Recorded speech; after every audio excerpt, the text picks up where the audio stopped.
Welcome to Business Innovators Radio, featuring industry influencers and trendsetters sharing proven strategies to help you build a better life right now. Hello and welcome once again. It's yours truly, Stuart Andrew Alexander, back again with another exciting guest who is somebody who has not won an Olympic medal, nor has he climbed Everest, but in June of 2015, he celebrated 26 years in business as a professional speaker, humorist, and a magician. His specialist topic is the mindset needed to achieve, build resilience, and manage change, and he's certainly no stranger to challenge and change himself. Apart from running a successful business single-handed, one of his most recent personal achievements is losing 7 stones. That's just shy of 44.5 kilograms of excess weight. And he's here today, ladies and gentlemen, to speak about some of the problems, some of the obstacles, and some of the misconceptions surrounding the people he helps the most in an ever-changing business world, and more importantly, what we can learn from his insights and experience. So, with that said, without any further delay, let's welcome him to the show, often referred to as a motivational, energizing speaker, John HOTOWKA. John, welcome to the show. Stuart, thank you very much for inviting me. It's good to be here. You are so welcome, John. I'm so excited to have you on here. And we've done a little bit of research into you, and some of the things that you have out on the internet is just amazing. We just love the fact that you are an educator and you're an advocate for the people that you help the most. But we just love the way that you do it, and you bring in humor, and that's what we love around here. So, you're so welcome, John. You're so welcome. So, with that said, let's just set the tone for the rest of the show. Okay. And briefly, John, could you just describe who is it that you help? In other words, who's your perfect prospect, John? They tend to be medium to large organizations. I tend to help individuals and teams, and also entrepreneurs to build resilience and stay focused and motivated to achieve their goals. So they're the perfect prospects. They're the people that I tend to work with. Okay, that sounds great. That sounds like the kind of people that tune into the show. Yeah, sure. There tend to be people who work on their own. So there might be salespeople, it might be franchisees, could be directors. In fact, recently I seem to be doing quite a bit of work in with the housing associations, because they do a heck of a lot of change, but and professional people as well. But it tends to be medium to large organizations. Excellent. So you're working with these medium to large organizations and individual entrepreneurs. And over the 26 years of your experience, can you just share with us briefly, how is it that how do you help them, John? Go over a couple of problems, whether they are real or perceived in the people's minds who you help, the kind of problems that you solve for them. Okay, most of my work is as a speaker, so I tend to speak at a lot of conferences. And the way I tend to help people is that, I tell an inspiring story, but I give them tools, insights, I give them techniques, because I find that the people that I'm talking to, the people in my audiences, quite often in our everyday working lives, we lack focus sometimes, or sometimes we think we lack time. There's so much to do with so little time. We've got so few resources, and we tend to have knee-jerk reactions into what we think we need to do, as opposed to what we should really be doing to keep us on that straight and narrow and keep us focused on our goals. So, John, in terms of the topic of focus, or the lack of focus, why do you think people, I can't say suffer from it, but why do you think that's something that's apparent in their lives? Why do they lack focus? Right. I don't think it's, you're certainly right, it's not what that they're suffering. It's because what tends to happen is in our everyday working lives, we're just under so much pressure to get things done. And quite often we can distract ourselves and we can do unhelpful things. So what I mean by that is I talk about the mindset needed to either achieve a goal or build resilience or manage change. And the first thing that we need to do is to become more mindful of unhelpful thoughts and actions and behaviors that we have. Because when we're mindful of those unhelpful thoughts and behaviors, then we can do something about it. We can change it. So instead of just coasting through life automatically and almost being robotic because we're going from one task to another, we need to find a way of slowing down. And when we talk about focus, for me, that's the main message. The main message is to slow down. The challenge that we have, and the challenge that a lot of my clients have, is that they think that they don't have time to slow down. And for me, slowing down doesn't mean, it just means pausing, really. And we just need to pause just for a minute, 30 seconds at a time, maybe 4 or 5 times during the day, just to give us that little bit of time to to reflect on what it is that we need to do. So it's basically about slowing down. Now, John, we are talking about people within the business environment, right? Yes, we are. Now, what does that happen? Okay, let's have an example here. Let's say that all right, the basic premise of being more mindful, and I'm talking about listening to that little voice in our heads. Because when we observe what that little voice, because we all have that little voice in our heads that we talk to, and sometimes that little voice is helpful, and sometimes it is unhelpful. And this is how you can tell if you have a belief that isn't helping you to achieve a goal. If there is something that you should be doing, if that action is a benefit to you, and if that action is not life-threatening or illegal, and if you're talking yourself out of that action, out of doing that action, then the chances are you have a belief that isn't serving you. So let's put this into the real world now. Let's say that we're in a business environment, we go out networking, and we might meet somebody. And at this networking event, we get on with this person, and then we have a great time. We exchange business cards. And they say, "Is that really what you do? That's fantastic. Let's get your people to call my people. Let's do lunch. Give me a call. I'm sure that we could possibly use your services." And we might come away from that event. And then a couple of days later, it's time to do the follow-up call. So we take out the business card and we think, I can't believe that event the other day. It was phenomenal. It was a great event. And I met this guy and he said we could possibly do business with each other. I'm going to give him a call. Here we go. Hang on a minute. He said we could possibly do business. He didn't say we could do business. He said we could possibly do business. He said, mind you, at these events, people are usually polite. It probably didn't mean it. And it's probably very, very busy. And if I don't really want to pester them, and I'm busy myself, and I'm not going to bother. And we talk ourselves out of it. Now, I'm not sure if that was a good example for all of our listeners, but I'm sure that people can think of a situation where there is something that they should have been doing that would have been of benefit to them, and yet they've talked themselves out of it. So there is a situation with this networking example, for instance, where the situation is of possible benefit. It's definitely not life-threatening, and it's definitely not illegal. But we find ourselves talking ourselves out of it. Now, if we are intellectually aware that we're talking ourselves out of something that is not threatening or life-threatening, then we know that there is a belief there that isn't serving us. And if there is, and usually the beliefs that don't serve us are usually based on fear. And there are all sorts of fears. But in the workplace, the two biggest fears are the fear of failure and the fear of rejection. And the fear of failure and the fear of rejection are just smoke screens that our minds create. Now, I could go into the science of why this happens, but anyway, if you want to talk about that a little later, we will. But it's just yeah. Go ahead, John. Go ahead. Sorry. Okay. In that case, in our heads, we have a thing called the amygdala. And the amygdala is also known as the reptilian brain. And it looks after all of our automatic functions, like our breathing, blinking, the heart beating, that kind of thing. I mean, nobody ever wakes up over the morning and thinks, now there's something I should be doing now. What should I? Oh, yes, heart, beat now. Beat now. Don't talk to me. I need to beat. We don't do that. All of that happens automatically.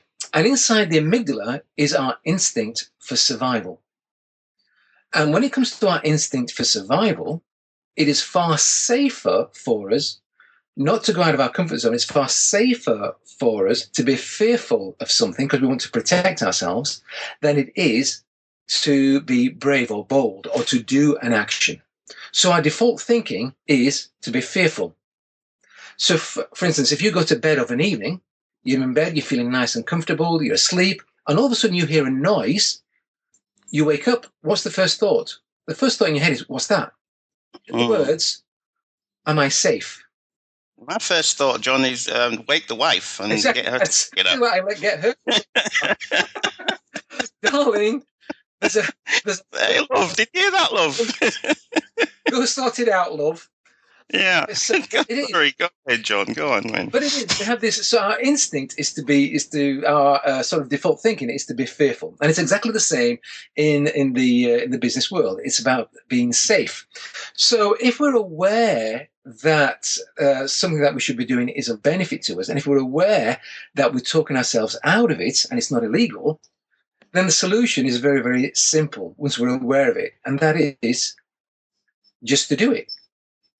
Because quite often we're just talking ourselves out, and that's how we no longer progress, because we're talking ourselves out of beneficial things. So if we're intellectually aware of what's going on, then we can do something about it. We can at least make some sort of a decision on whether we do want to proceed or not. Does that make sense? Right. That makes 100% sense. So let me just mirror that back to you. So this little voice in our head that's there to initially or fundamentally to protect us, right? Protect us from danger from the first day man started walking the earth, and protected us when we were in situations when saber-toothed tigers and dinosaurs were running and trying to eat us, right? That was our survival mechanism, which was... Yeah, go ahead. By the way, Stuart, if a tiger came into the room, I mean, the number of times that's happened while I've delivered a speech, if a tiger came into the room, then that is good fear. Because exactly, that's a situation that we do need to run away from. Exactly. However, John, how many saber-toothed tigers exist today? Not many in Bradford. Not many in Bradford, not many in Huddersfield, where I come from, and I'm sure not many where our listeners come from. Exactly. So the point in case is, even though we have this mechanism, does it really still serve us today? Because there are no saber-toothed tigers and dinosaurs running around that we have to survive from. Absolutely. Okay, so it doesn't serve us. So if that's still activated, being aware, like you said, being mindful of that when it kicks in is something that our listeners would serve them very well to be actually know what is actually happening and how to react. And you said basically just walk through it, right? Just do it anyway. Exactly. As long as we are, Susan Jeffers put it perfectly with the title of her book, Feel the Fear and Do It Anyway. Like that. I like that very, very much. I'd love to take credit for that myself, but anyway. And by the way, that's the same. And when you mentioned before about focus, and we can talk more about focus in a little while, but I just want to touch on this focus. It's the same when it comes to managing change. Because when we have change in our lives, what tends to happen is that we have that, sometimes we have that fear of, well, not fear, we think, oh no, not again. There is that thought in our heads, right, am I good enough this time? Will I be able to do this again? Do I really have the resources? I don't know if I can cope this time. So with change, there we have the fear of the unknown. And the fear of the unknown is a very close relation to the fear of failure. Because like I said, we think, oh, am I good enough? Can I do this again? And usually we can cope.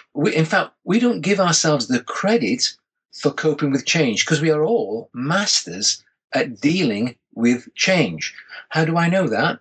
Because we're all here.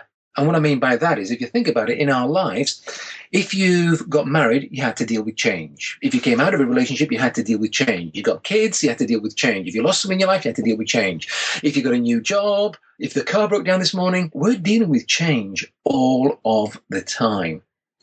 Therefore, if we've been successful at dealing with change in the past, then the chances are that we are going to be successful at dealing with change in the future. It's not guaranteed. It might be painful for us to deal with that change, but the thing is, we are going to get through it.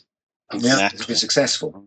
And that's what we need to focus on. We need to focus on the fact that we really do have the resources to cope with whatever we need to cope with. I honestly believe that. Now, okay, I'm not saying, and I've got to be perfectly open and honest here, there are times, even in my life, when I would look to say, you know what, I don't worry about change at all. I know that I'll course through it. I still have those moments from time to time where I think, oh, crikey, what am I going to do now? But that's okay, because I acknowledge that fear, and then I think, right, okay, now what am I going to do about this? And then I focus on what I need to do. John, you mentioned fear of failure and rejection. I just wanted to still stay on this topic of fear, because I think it's just something that's something that's a really common topic out there, and a problem that people deal with on a day, or have to deal with on a day-to-day basis. Yeah. So one of the things that I've read about, and I'm not an expert on this, you are the expert, so I'd like you to shed some light on this, is that one of the biggest fears that people have is the fear of public speaking. Yeah. Could you just shed some light on that for us, please? Right, okay. What tends to happen is with the fear of speaking, usually that is, am I going to be made to look foolish? And in my view, that is related to the fear of rejection, as well as the fear of failure. Oh, if I look like an idiot, what's going to happen? I'm going to lose my job. People are going to think that nobody will talk to me. I'm going to be rejected, or whatever it might be. The way to overcome that fear in public speaking, and I think with a lot of actions as well, is, in particular public speaking, is really preparation. First of all, I don't know a single audience. I've not come across a single audience yet where the audience. Have you ever sat in an audience waiting for a speaker to come on and thought to yourself, I hope this next speaker's a load of rubbish? No, not at all. No, you're thinking, I hope they're very good. I've come here to learn something. If you've never met the speaker before, if you've never heard them speak, then you usually have an open mind. But you're there to learn. From a speaker's point of view, certainly from an amateur speaker's point of view, quite often they think, right, what if I fumble my words? What if I get the information wrong? What if I dry up? What's going to happen? The way to overcome that fear is preparation. So what you need to do is you need to prepare what it is that you're going to say. You need to do your homework about the audience. Who is this audience? What kind of information do they need? And if possible, and if I'm speaking at an event, I have a briefing sheet, and there's about 30 questions in there, because I want to know as much about the audience as I possibly can. Because what I do is I talk about my life and my successes and my failures and how I've overcome them, but then I've got to relate it back to the audience, because it's got to relate back to them. They've got to say, all right, I can now use this information in my life. And I can only do that by speaking to the person who books me and asking various questions about the audience. So, for instance, recently, about a couple of days ago, I spoke at a major retail conference, about 600 people in the audience. What do I know about retail? I was talking about achievement thinking, but all the principles, all the elements that I talked about, the tools that I gave them, I applied back to their business so that they could relate to what they did in their working lives. So when it comes to public speaking, the secret is preparation, knowing your audience, knowing what you're going to say, and then there comes rehearsal. I want to say rehearsal, I'm talking about practicing and rehearsing. I have a small bedroom, and I pretend I have an audience of 50, an audience of 1,000 in that room, and I go through my speech. Now, I don't learn it word for word, but I rehearse it. And the reason why I do that is that before I'm due to go on stage, a few minutes before I go on stage, even though I've been speaking for 26 years, even today, for the first 3 minutes before I go on stage, I am scared stiff. There have been times when I've even forgotten my own name. But the difference is this. Well, it's true, because there's that. But the difference is the fear that I have is the fear that I want to get this right, not the fear that I don't know what I'm doing. Right. It's It's the because you fear. care. It's because you care about your audience, Exactly. right? I care about my audience. Right. So, Okay. and it's there's an expression, and it's called making the butterflies flying formation. Now, when it comes to this fear, the brain doesn't know our bodies. When it comes to fear of failure, say, and when it comes to excitement, our brain does not know the difference because the actual way we, for instance, the heart beating quicker, breaking out into a bit of a sweat, they're exactly the same feelings, whether we are scared stiff or whether we are excited. The only difference is that is what's going on in our brains. So before I'm due to go on stage, because I've done my homework and because I've done my preparation, and I'm saying this to any other people who want to do speaking, if you do your preparation, then you'll do your job well, and the fear is reduced.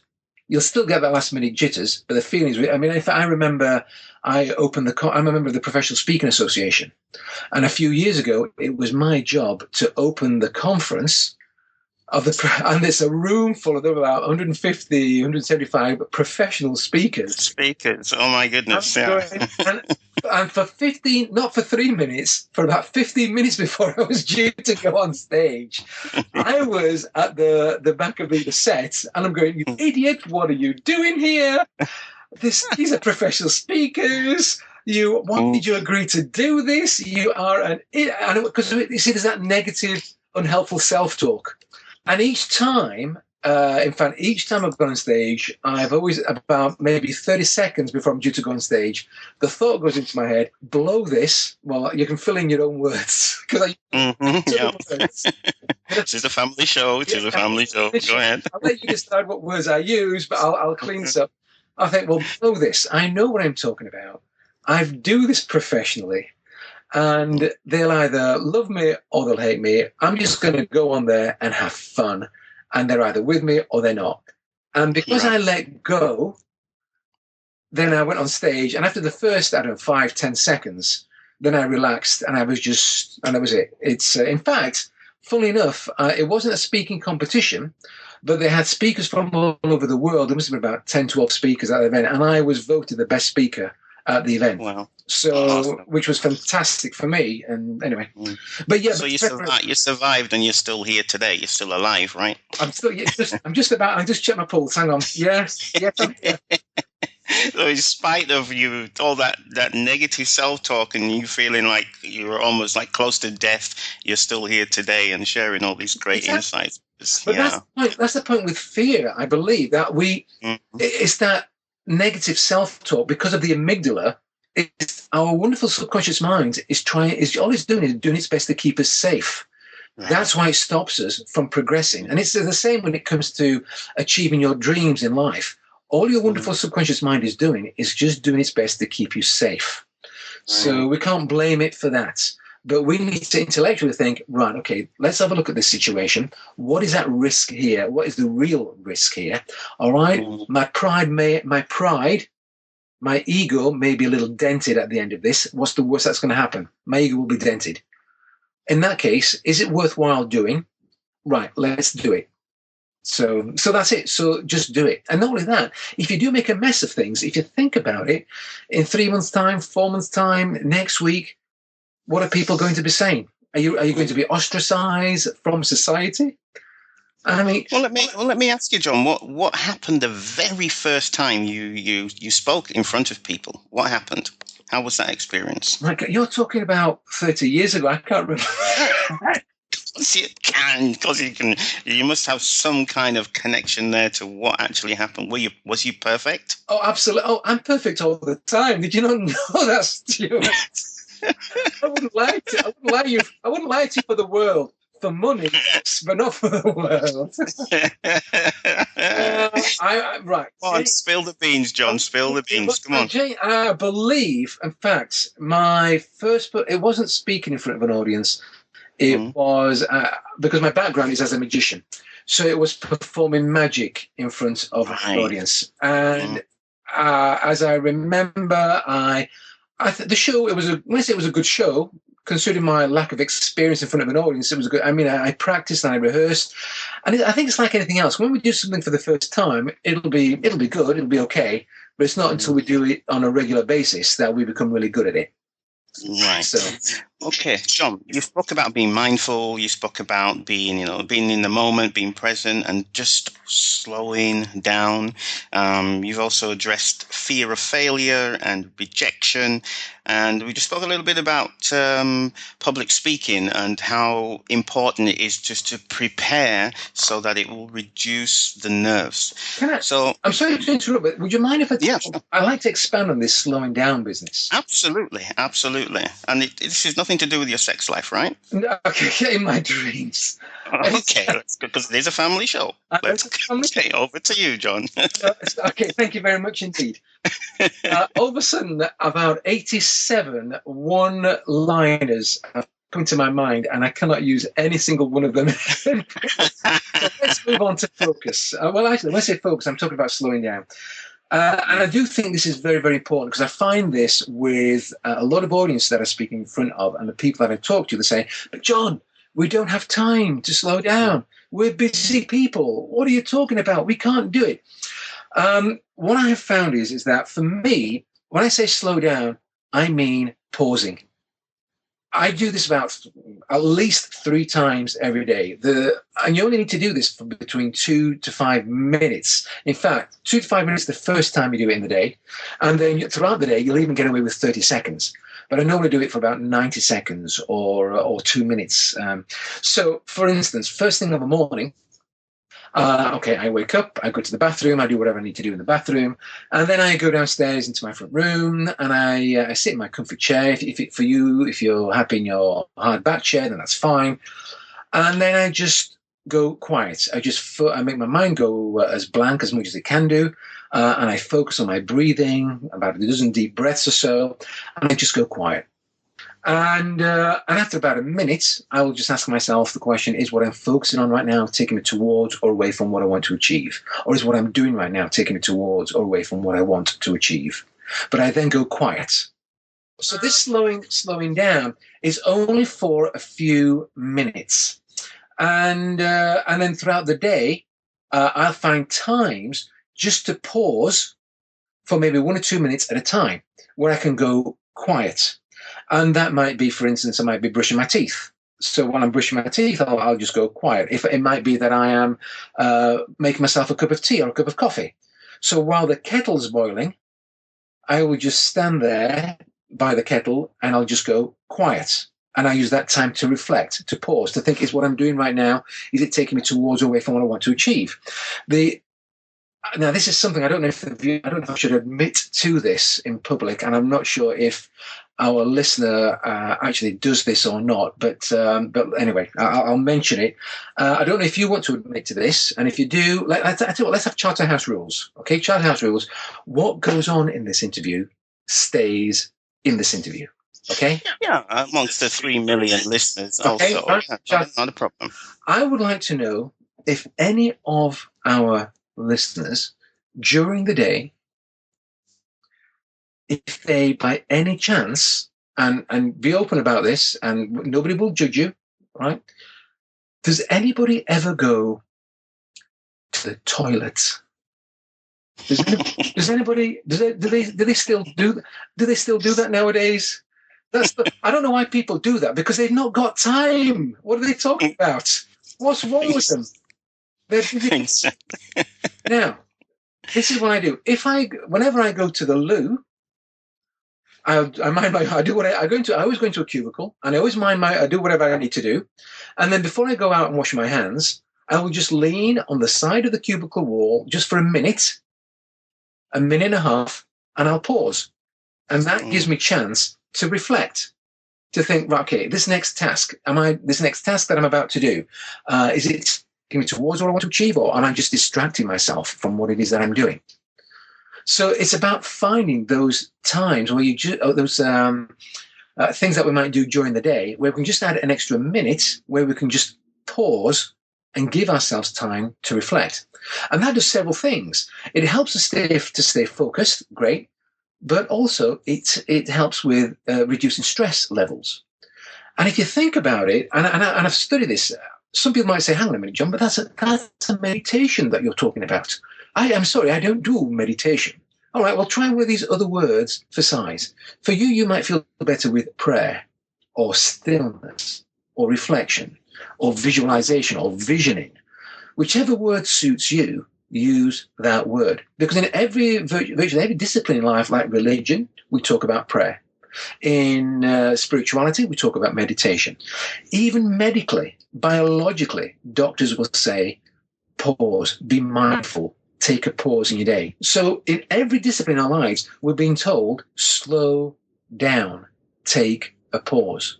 And if we're mindful that we're not pausing, then we should include more pauses. And as I say, it's just literally, at the worst, 2 times a day. The more often you can do it for 30 seconds, 90 seconds, the better. In terms of the people who you help, John, and you mentioned that you work on the mindset needed to achieve and to build resilience and manage change, as well as those people who have challenges staying motivated and focused, and people who are literally just getting in their own way to achieve achieving their goals. Over the last 26 years, what are 2 to 3 popular misconceptions that actually prevent these people that you work with from achieving their desired goals? Could you just share maybe 1 or 2 of those popular misconceptions, please? Okay, well, the biggest misconception is I do not have the time. So, I've got so much to do with so little time, so few. They say that they don't have the time. So that's why I say that we need to pause, because I think they think that we need to pause for an hour at a time or something. No, we don't. We just need to pause. It's like short bursts, if you like, for about 30 to 60 seconds. Other misconceptions might be, actually, another misconception, and this is very big, is that we cannot ask for help from others, or I mustn't ask for help from others, because if I ask for help, then that's going to show that I'm a weak person, or that I'm not capable of doing what I should be doing. If I ask for help, I'm not going to be of any value. In fact, this was one of the beliefs, because we were talking about earlier on about having beliefs that are unhelpful. This is one of the beliefs that I had that was phenomenally unhelpful to me. In fact, in 2002, my business went downhill, and that was one of the reasons, because I thought, if I ask for help, people are going to think I'm weak. No, we need to get rid of that misconception, because if we ask for help, then that shows that we have an awareness of our environment, of our limitation, or what we think our limitations might be. It shows that we have a willingness to learn and to grow, and it shows that we have character, wisdom, and courage. Mm-hmm.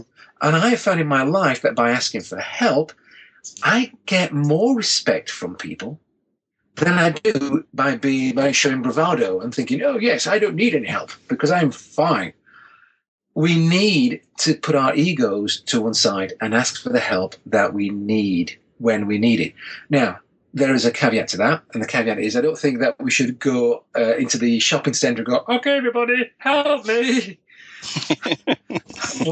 No, that wouldn't go down too well. I don't think that'd be very wise. I don't think that we should go on a radio programme and say, Stuart, thank you for interviewing me, but I must tell you now, oh my God, help me. I don't know what I'm going to do now. I was expecting that. I'm rather disappointed now, John. What I'm saying is that we need to find confidants. We need to find people confidants who can confide in. And we all have people in our network that we can approach and ask for help. I don't think there's anything wrong with saying, you know what, I'm not really too sure how to go about doing this. I think I know what to do, but I wonder if you could help me. I'm thinking of doing this. Do you know of any other options? Or do you know somebody who's gone through this before me who might be able to make my life a little easier? And tell me what they did. So I know that asking for help is a major, major thing, especially for leaders. Oh, I'm the leader. I'm the chief executive. I can't ask for help. They're the people that should be asking for help, not because they need help, but because from time to time, we need that help. We're all human at the end of the day. So anyway. Yeah, I mean, I can relate to this so much, John, because this is something that I struggled with for years and years and years. And only recently have learned to, as you said, set my own ego aside. I've been able to step back and say, hey, Stu, this just simply cannot work because I'm a natural, if there's such a thing, perfectionist. And I just love to do everything myself, or I used to. Now I'm learning how just to let it go. But About it. up Yeah. until about 6 months ago, John, I was always a person that wanted to have everything perfect, an absolute perfectionist.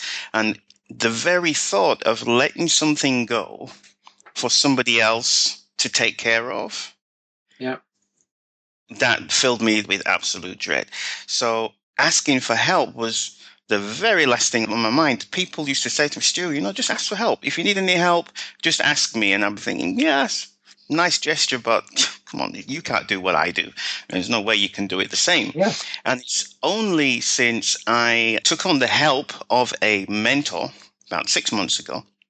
And one of the things that he shared with me in the very first session that I had, and it's just so profound and it has changed my life.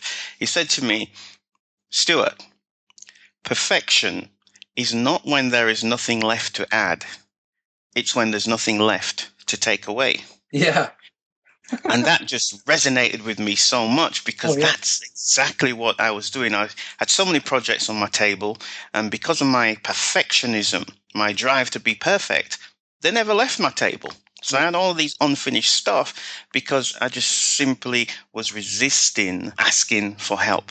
And once I started to let go of my own ego, or once I realized this was all about me, it's about my ego, Yeah. and started to let go and ask for help, like you said, the river gates just opened up. There were so many people there. Yeah, I can do that. I can do that. Yeah. And that's freed me up to do other things which I'm really, which I was born to do. I'm not really born to do all of this hands-on, $2 activities. Yeah. Now I let go of all of that and focus on driving my business. Yeah. I would like to just add to the perfection thing. Perfection, once again, that is usually driven by fear. Exactly. Fear of failure and fear of rejection. Right. If this isn't done right, then I might be rejected. Or if this isn't done right, I don't want to fail. And I found recently, now, for instance, I'm putting together a half day. I generally just deliver 1 hour, 1.5 hour keynote speeches at events. And I'm now finding that there's a demand that people are saying, do you do a half-day workshop? Do you do a full-day workshop? I'm thinking, oh, crikey, okay, and I'm putting together a half-day workshop, which is great. And for me, the way I'm going to be doing a run-through. And in my head, I'm thinking, hang on a minute, why is it I'm fearful of doing this run-through? Because part of my brain is saying, oh, I need to make this right. This needs to be right from the very beginning. No, if we fail, this is going to be the first time that I do this run-through with my friends. And it will be a good workshop. And the reason why it's good, because there's the demand for my style of delivery with the magic and the humor that I give. That's why people are wanting it. So when I deliver it the first time, it will be good, but it will be even better once I've done it 2 or 3 times with my friends, because failure is an opportunity to learn. Does that make sense to you? Absolutely. So in my head, what I'm doing now is that I'm using the same techniques that I use all the time, thinking, no, just carry on, get on with this. Right? Because this is going to be a phenomenal opportunity for you. So let's do this. So I'm now excited about doing this. Okay, there's still that little seed of, oh, I'm a little bit worried in the back of my mind.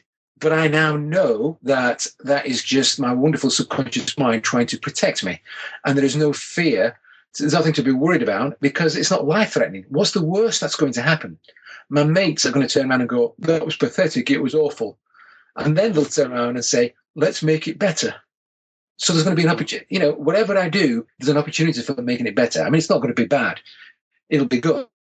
But at least, and I'm saying that's the worst that will happen. So anyway. So would it be safe to say there is no fear of rejection or fear of failure when it comes to implementing change? I now look upon failure as an opportunity to learn. It's feedback. Because if you get something wrong, then you're going to learn how not to do something. So it just means let's try it in a different way. So I now look at failure. In fact, I wish I came up with this saying. I don't know who to credit for this, but it's not mine. But it's failure does not define you. Giving in defines you. So for me, it's failure is just an opportunity to learn how to do something. I like that, John. Okay, so over all the years that you've been working, John, your 26 years of experience of helping people to have the right mindset needed to achieve and to build resilience and manage change. I'm sure you found yourself in situations where you're consulting and everything, is ticking the boxes. Yes, this is great. I know I can help this person. And then they turn around at the very last minute and say, John, no, I'm not going to go ahead with this. I'm not going to do this. I'm not going to make the investment. What is it? Why did they do that? Is it a question of price? Is it time commitment?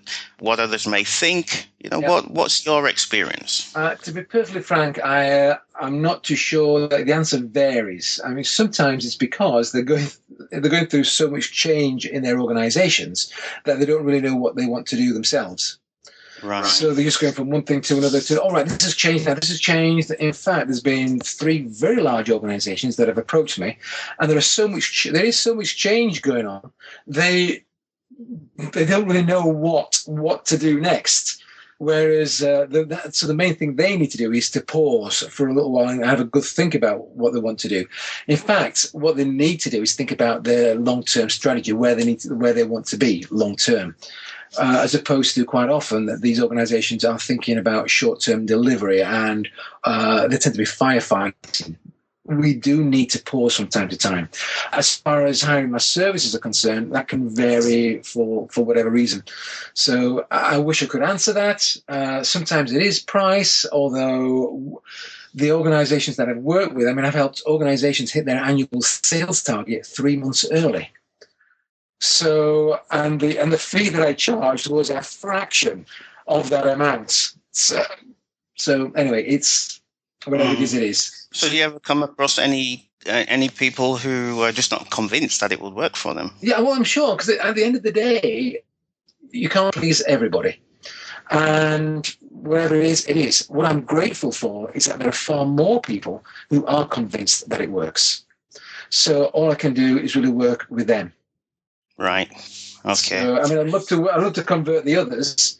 I'll do my best to help, and I will give information, and I will be as helpful as I can. But I can only go so far with that because we're all in a business at the end of the day. John, we've had an opportunity to listen to some great advice from you, some great feedback, but we've not really gone into who is John HOTOWKA. I'm sorry. That's easy for you to say. Yeah. HOTOWKA. You know what?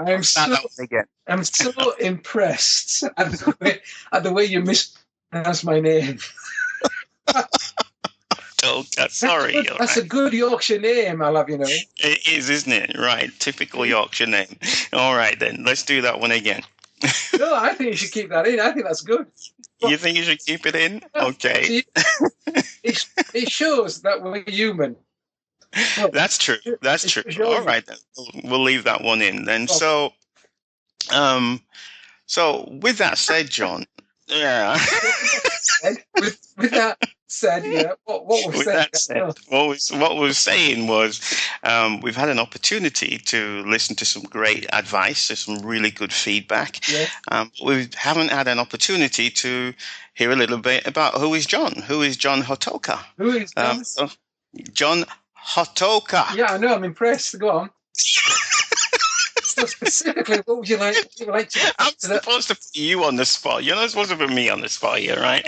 So please, John, a little bit, briefly, your backstory. How did you get to where you are today? What got you started, influenced you, etc. Go ahead, man. It all started when I was born in Bradford because I wanted to be near my mother at the time. Nice one.